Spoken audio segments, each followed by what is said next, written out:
Gram सभा बेसिया चैन से प्रधान पद उम्मीदवार दिलीप कुमार चौहान जी। जी हाँ दोस्तों, दिलीप कुमार चौहान जी जिनका चुनाव चिन्ह है गले का हार, गले का हार, गले का हार। तो इस बार सिर्फ और सिर्फ गले के हार पे मुहर लगाना है, दिलीप कुमार जी को विजयी बनाना है।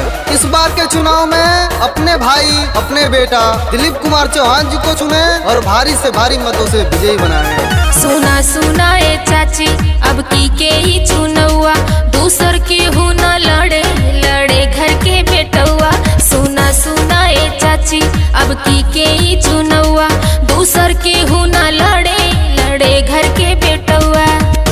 गौआ का भगिया जगाना है अब की बार, दिलीप चौहान को जिताना है अब की बार, माला पर मोहर लगाना है अब की बार, विजयी के रथ पे बैठाना है अब की बार। एक चुने और नेक चुने, चुने उसी को जो आपके दर्द और दुख को सुने।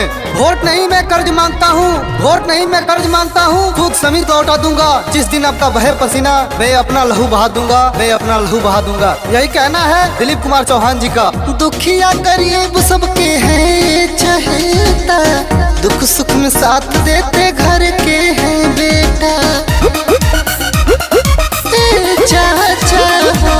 पड़े जो मुसीबत हाथ सबका बटाते हैं, 24 घंटे भैया फोनवा उठाते हैं। दूर नहीं है दिन वो अब जल्दी है आने वाला, कट जाएगा दुख सबका हो खुशियों का बोलबाला। दिलीप कुमार को जिताना है अब की बार, विजयी के रथ पे बैठाना है अब की बार, गाँव प्रधान बनाना है अब की बार, माला पर मोहर लगाना है अब की बार। और हमारे दिलीप कुमार चौहान जी कहते हैं, जब मैं प्रधान बनूंगा तो अपने ग्राम सभा बेसिया चैन में सारी सरकारी योजनाएं लाऊंगा, हर गरीब दुखियारे का हर तरह से सपोर्ट करूंगा, वृद्धे लोग को वृद्धा पेंशन दिलाऊंगा, हर लोगों के कंधे से कंधे मिला के चलूंगा, गरीबों को राशन दिलाऊंगा, राशन कार्ड बनवाऊंगा, जरूरतमंदों को इंदिरा आवास दिलाऊंगा और अपने क्षेत्र का विकास करूंगा। नाली खड़न जाए और शीशी लगावाएंगे, जीतेंगे भैया तो विकास कराएंगे। जो भी कहते हैं भैया करके दिखाते, इसीलिए गहुआ का शेर कहाते। गाँव गाँव में रोड बनेगा, बनेगी पक्की नाली, दिलीप भैया जीतेंगे तो लाएंगे हरियाली।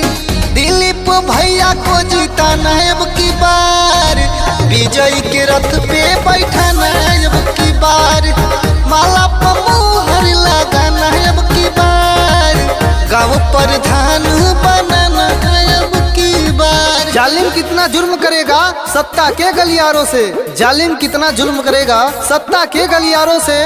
ग्राम सभा बेचिया चैन के गली गली गूंज रहा है दिलीप कुमार चौहान जी के नारों से, दिलीप कुमार चौहान जी के नारों से। जन जन का है यही पुकार, दिलीप कुमार चौहान जी अब की बार। गरीबों का तभी पूरा अरमान होगा जब आपका भाई, आपका बेटा दिलीप कुमार चौहान आपके क्षेत्र का प्रधान होगा। हर माँ के बेटे गौआ के सन है, बड़े बुजुर्गों का करते सम्मान है। दिन रात भैया आराम न करते, घर के बेटे है काम है करते। ब्रिजेश मिश्रा हाथ जोड़ के सबसे है ये कहते, गौआ के है सेवक भैया सबके है चहेते। गौआ का भगिया जगाना है अब की बार, दिलीप चौहान को जिताना है